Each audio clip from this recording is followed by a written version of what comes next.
Bonjour à tous, bienvenue pour ce nouvel épisode de podcast. Aujourd'hui, j'ai la joie de recevoir Caroline Lepeinteur.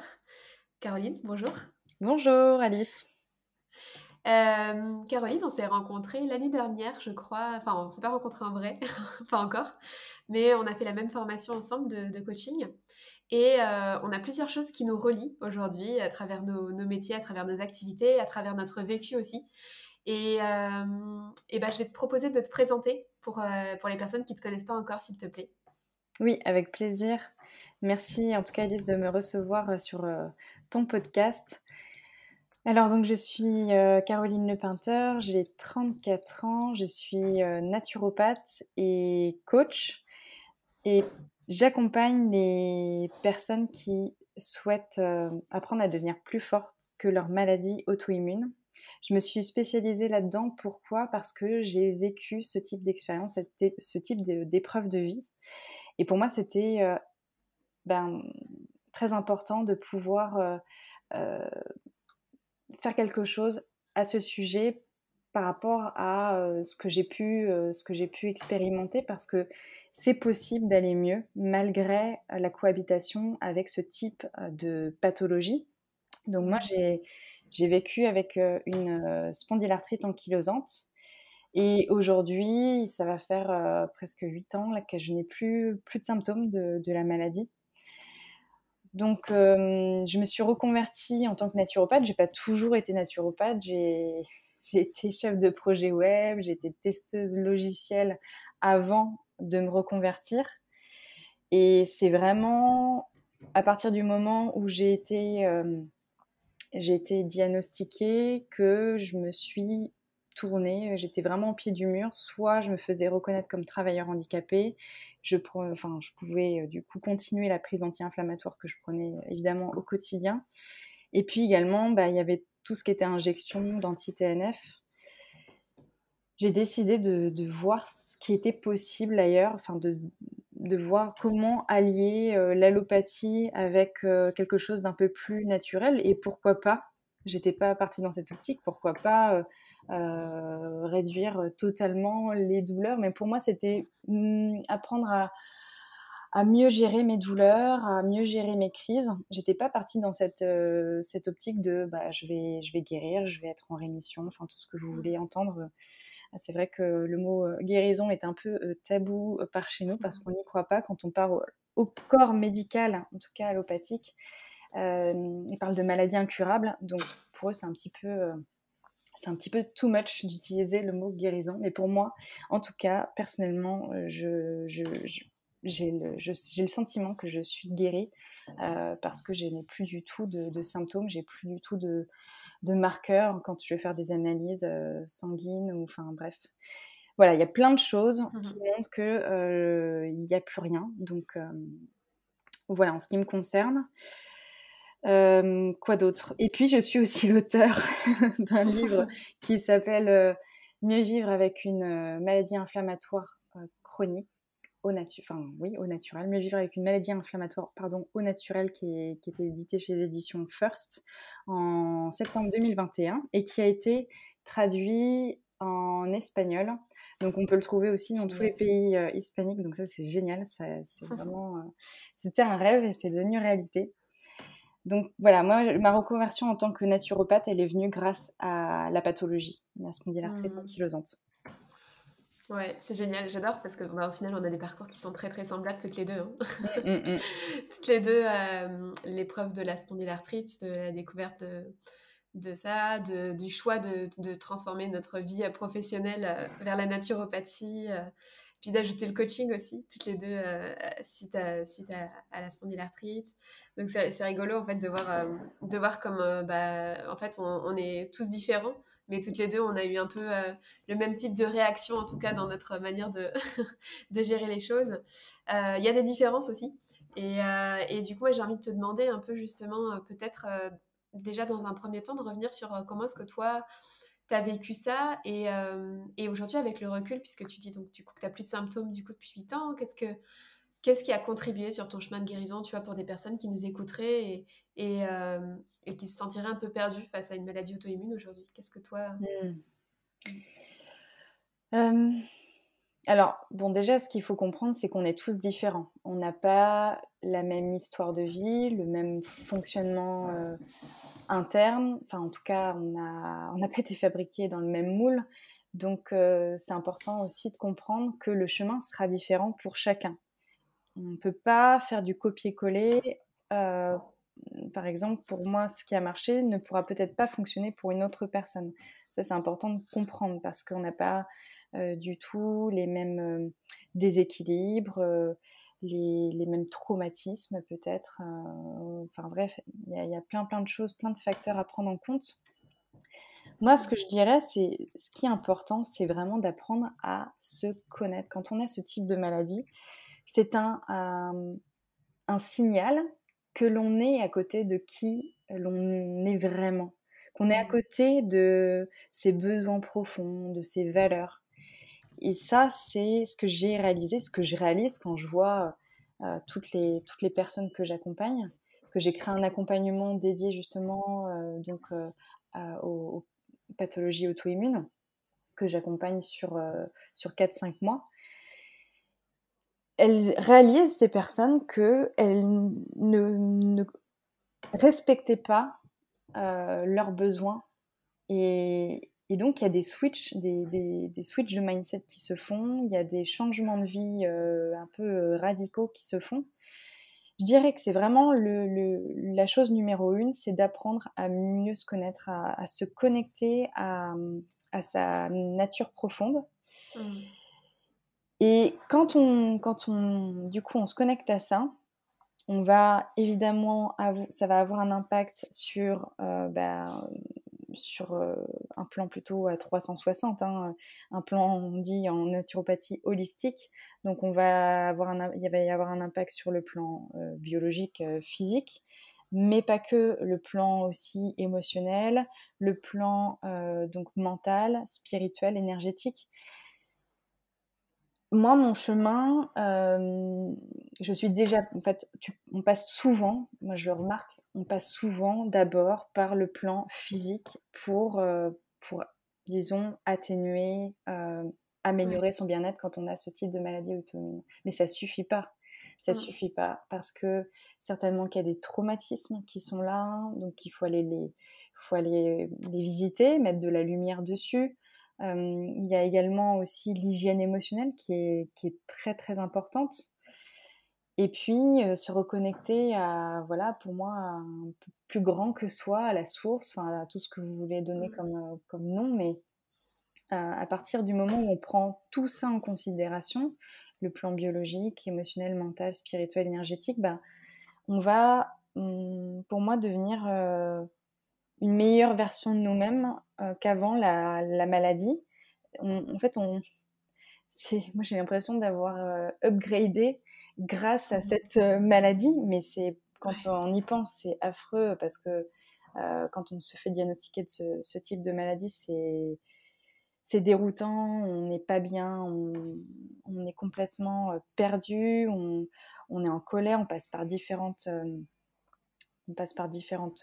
réactions.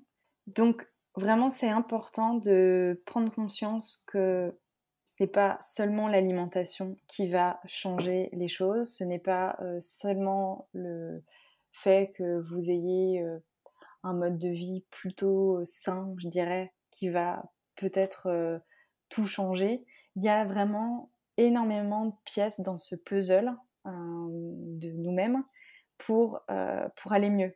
Mmh. Donc c'est vraiment, vraiment très important parce que je le vois, je l'entends. Les personnes disent, mais voilà, je mange hyper bien, bah non, le fait de manger anti-inflammatoire, ça va pas forcément améliorer le bien-être de la personne. Il y a plein de choses à prendre en compte. Bien sûr. Si à côté, on a quelqu'un qui est très très stressé, eh bien le stress, il est beaucoup plus pro-inflammatoire que l'alimentation. Donc ça, voilà, il y a plein de choses à prendre en compte. Et moi, c'est ce qui s'est passé. C'est sur mon chemin, j'ai pris conscience vraiment de mes besoins. Du coup, j'ai changé complètement de vie parce que Mmh. j'avais pas du tout le même mode de vie, j'étais pas du tout ouverte sur certaines choses, j'ai découvert plein de choses sur moi, j'ai eu plein de suivis par des thérapeutes. Donc, il faut avoir la curiosité pour aller creuser un petit peu plus sur soi, même si parfois c'est Totalement. inconfortable. Ah ouais, c'est clair, c'est pas confortable et j'ai envie de revenir juste sur un truc que tu as dit. Hem, Tu disais qu'en général, tu te rends compte que les personnes et j'ai le même constat moi, que les personnes, qu'on accompagne dans ce genre de situation, c'est des personnes qui sont un peu à côté de qui elles sont. Moi, je sens qu'il y a un vrai décalage en fait entre ce qu'elles ont envie vraiment intérieurement, qui elles sont intérieurement et ce qu'elles font concrètement de leur vie. Mmh, mmh, mmh. Et comme tu dis, en fait, ça demande énormément de courage pour transformer des choses. C'est vrai que toi et moi, on n'a plus du tout la même vie, hein. C'est Que ça. ce soit vie professionnelle, environnement, notre manière de vivre au quotidien, enfin voilà, l'hygiène de vie, l'alimentation. Enfin, moi, je sais que j'ai tout changé en fait aussi. Mmh, mmh, mmh. Donc c'est vrai que c'est une vraie révolution et ça demande beaucoup de courage et c'est pas forcément confortable, surtout quand on a un environnement qui est pas forcément soutenant autour. Puisque bah, forcément, voilà, l'épreuve de la maladie, elle se vit à la fois seule et à la fois entourée. Seule parce que bah, finalement, in fine, c'est moi avec la maladie. Mais à côté de ça, en fait, on a tout un entourage. Et c'est vrai que l'importance de la qualité de l'entourage est hyper importante, je trouve, dans ce genre de cas. Du coup, moi, j'ai envie de te demander qu'est-ce que tu conseillerais à des personnes, tu vois, euh, qui ont cette résistance peut-être à faire des transformations, à évoluer, à révolutionner finalement leur entourage ou leur environnement intérieur comme extérieur, tu vois. Euh, qu'est-ce que tu pourrais leur donner comme conseil, toi? Alors, donc si j'ai bien compris, c'est les freins intérieurs et les freins aussi extérieurs, comme l'entourage, par exemple. Ouais, enfin pour moi, tu vois, je sens qu'il y a plein de choses, hein. De toute manière, c'est vrai que c'est un sujet sur lequel je pense qu'on pourrait parler pendant des heures toutes les deux. Mais tu vois, qu'est-ce que tu pourrais donner comme conseil à quelqu'un qui sent un frein au changement, à la transformation, parce que ça lui fait peur? Déjà, c'est bien de mettre en lumière cette peur. Pourquoi j'ai peur? Souvent, c'est la peur du changement, la peur de perdre aussi son entourage, la peur de perdre des amis, la peur de perdre son conjoint, sa conjointe. Parce que c'est vrai que quand tu te lances dans un changement intérieur, ce qui se passe à l'intérieur tu vas rayonner et tu vas rayonner peut-être autre chose à l'extérieur. Mmh. Et moi, je sais qu'il y a eu voilà, un filtrage, enfin, il y a eu un nettoyage, on va dire, au niveau de mes relations. C'est sûr que ça brasse et évidemment, tu peux avoir ce genre de résistance pour que les choses ne changent pas. Parce que tu es dans une espèce de confort avec voilà, ton train-train, voilà, c'est les habitudes qui sont là, tu as pas forcément envie de changer et ce que je peux comprendre et puis, c'est vrai que, quand, j'en parle avec, les personnes que j'accompagne, c'est pas évident de changer parce que ça a des répercussions sur vraiment toutes les sphères. Totalement.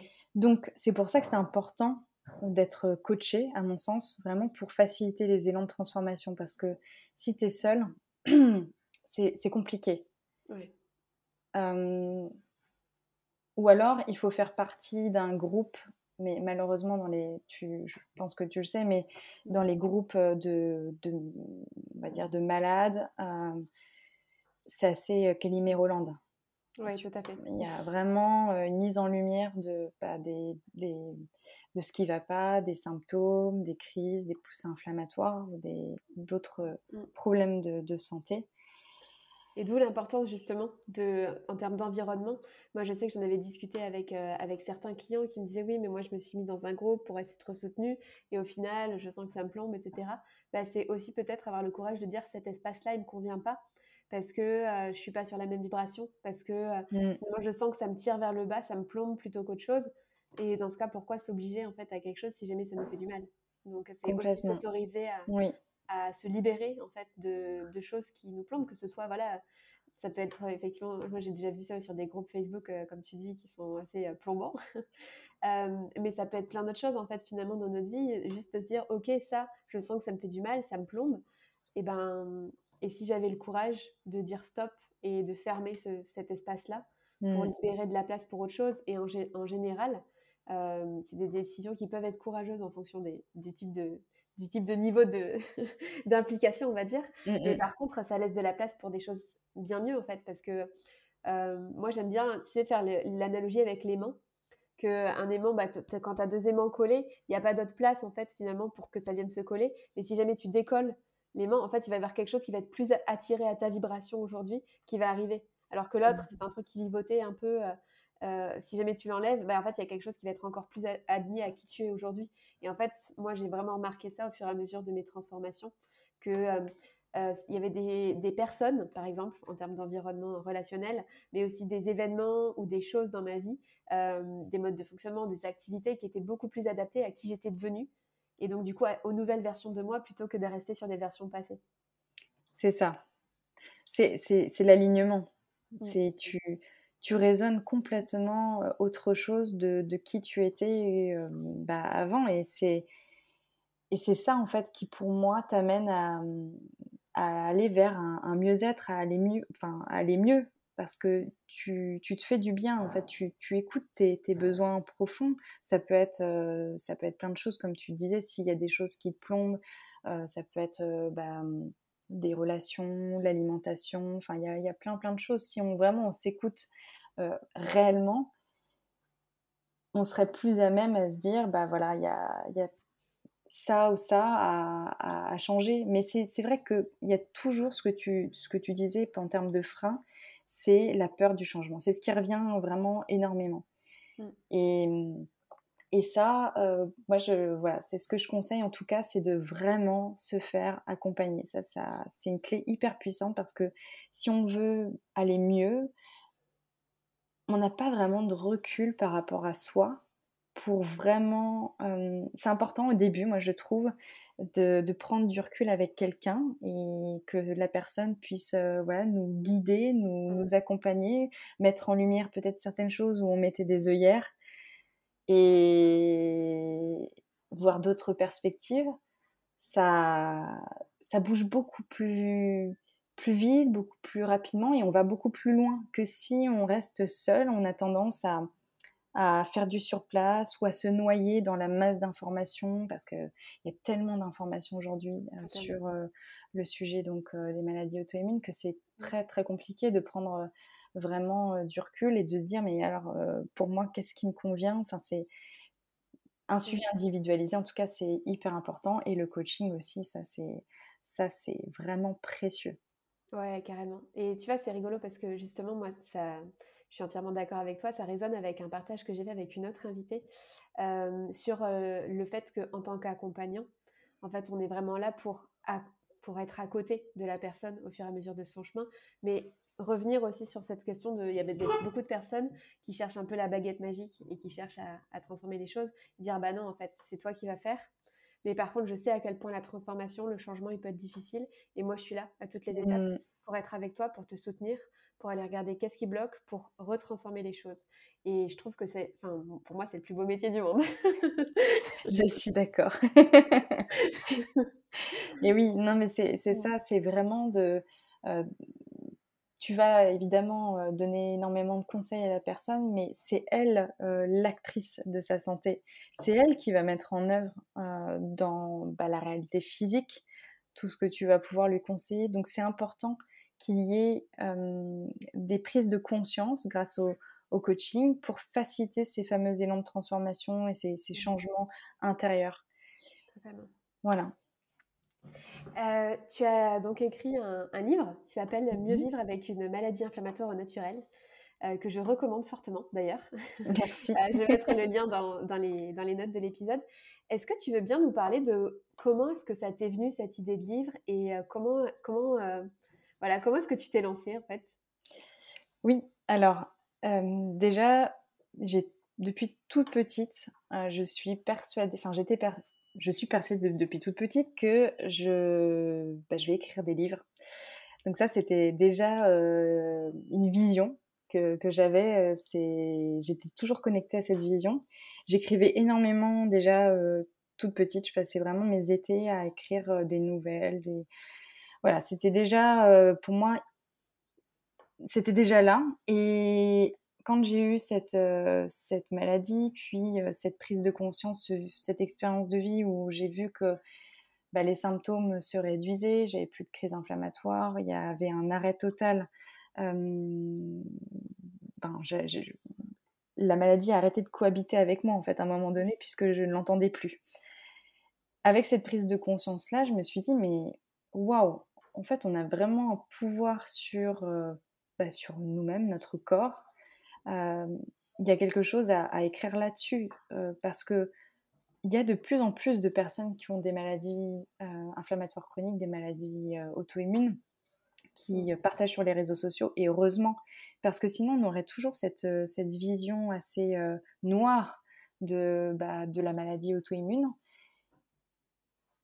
Et quand on regarde bien, on voit que sur différentes pathologies, que c'est possible d'améliorer son bien-être, c'est possible d'aller mieux, c'est possible de sortir voilà, de ce cercle quand même assez vicieux des traitements, parce qu'il y a quand même des répercussions sur le moyen long terme, quand même des traitements assez lourds, comme par exemple les anti-TNF.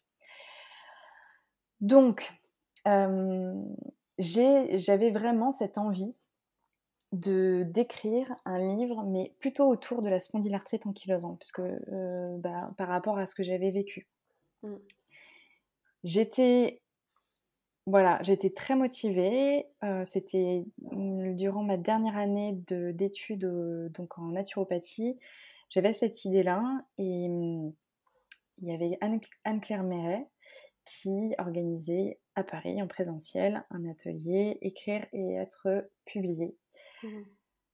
J'y suis allée, et puis ça nous a donné plein de clés pour justement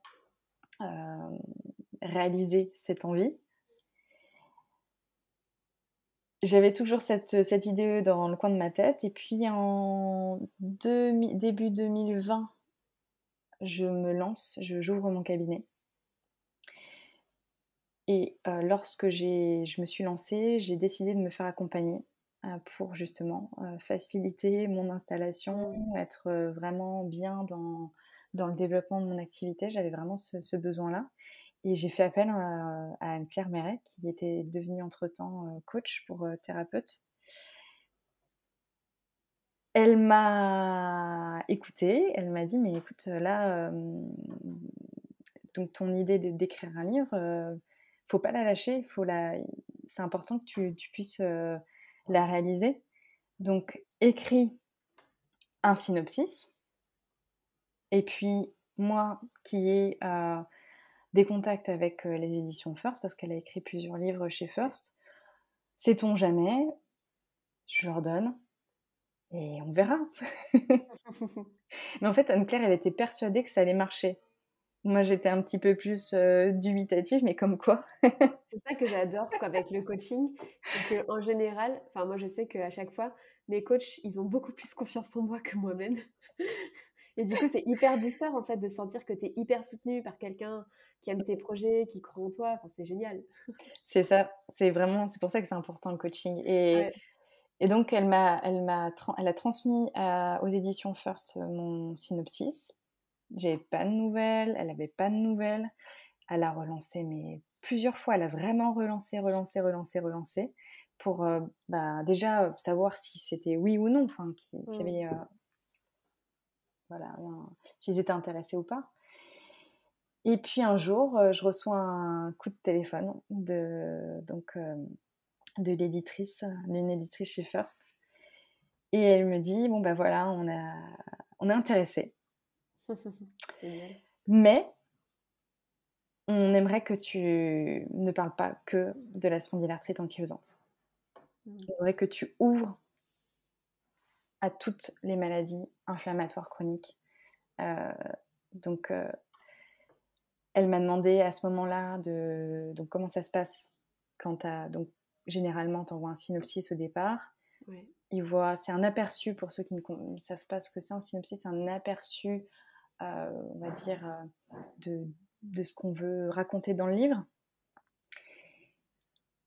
Elle m'a demandé un sommaire, j'ai envoyé le sommaire, donc il te valide ou pas, en fonction de ton sujet.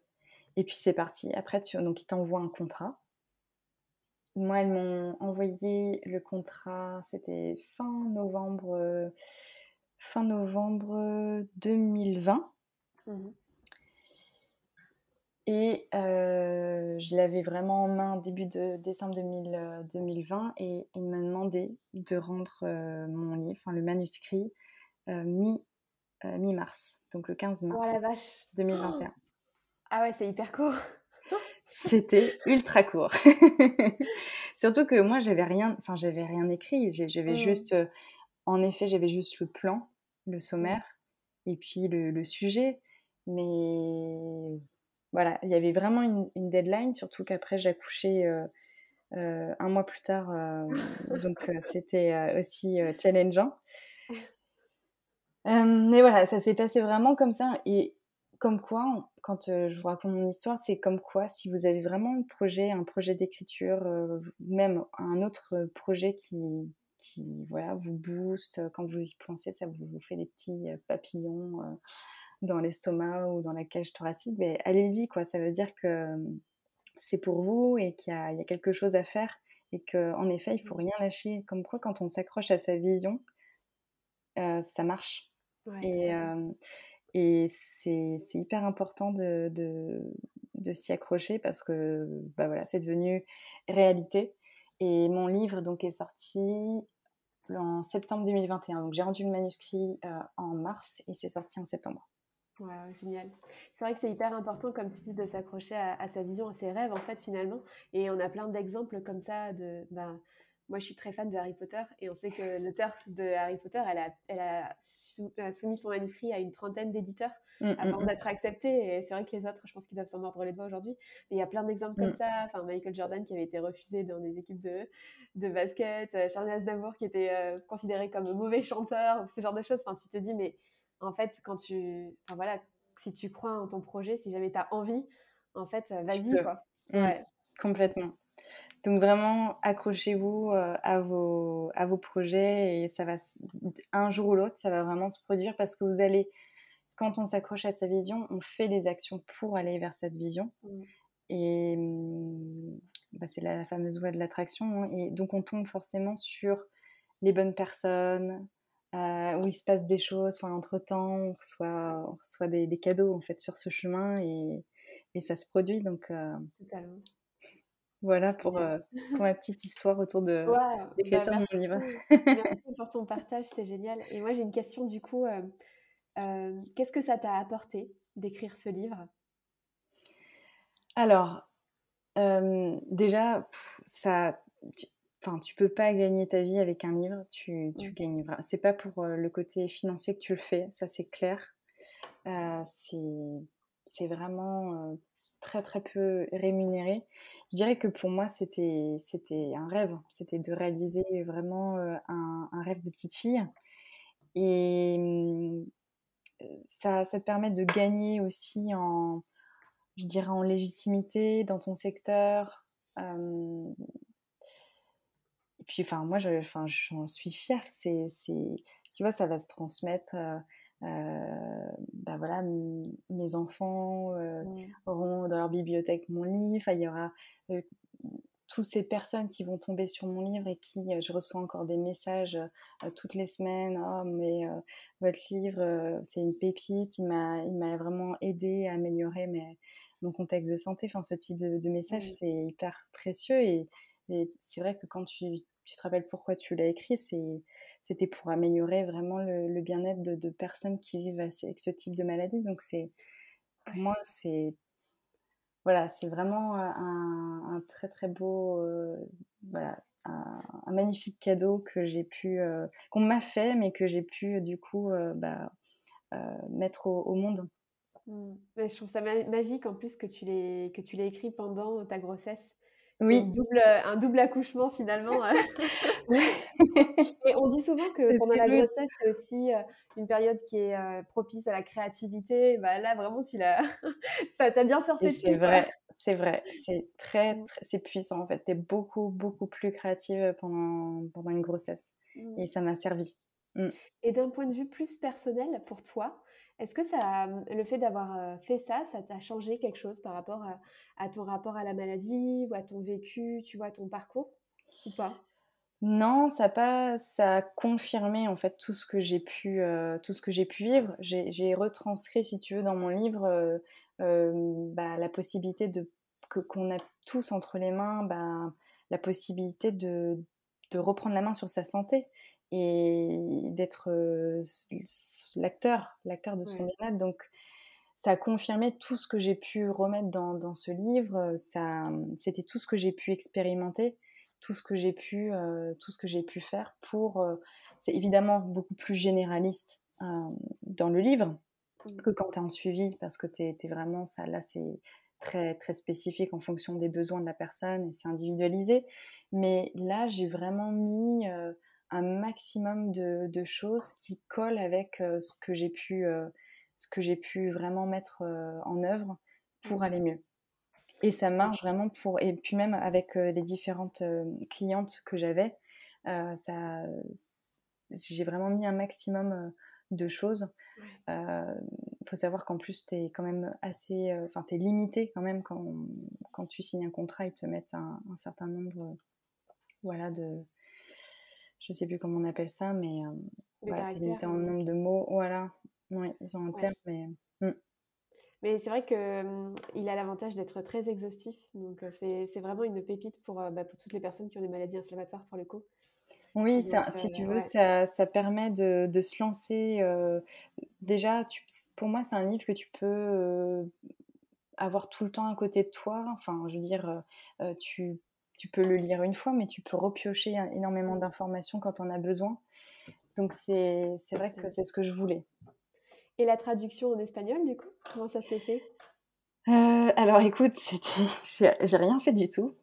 C'est que, First organise des salons où il, rassemble à la fois ses antennes, de différents pays et les antennes, regardent ce qui a été sorti, dans l'année et voient s'il y a un potentiel pour, justement, bah, leurs lecteurs.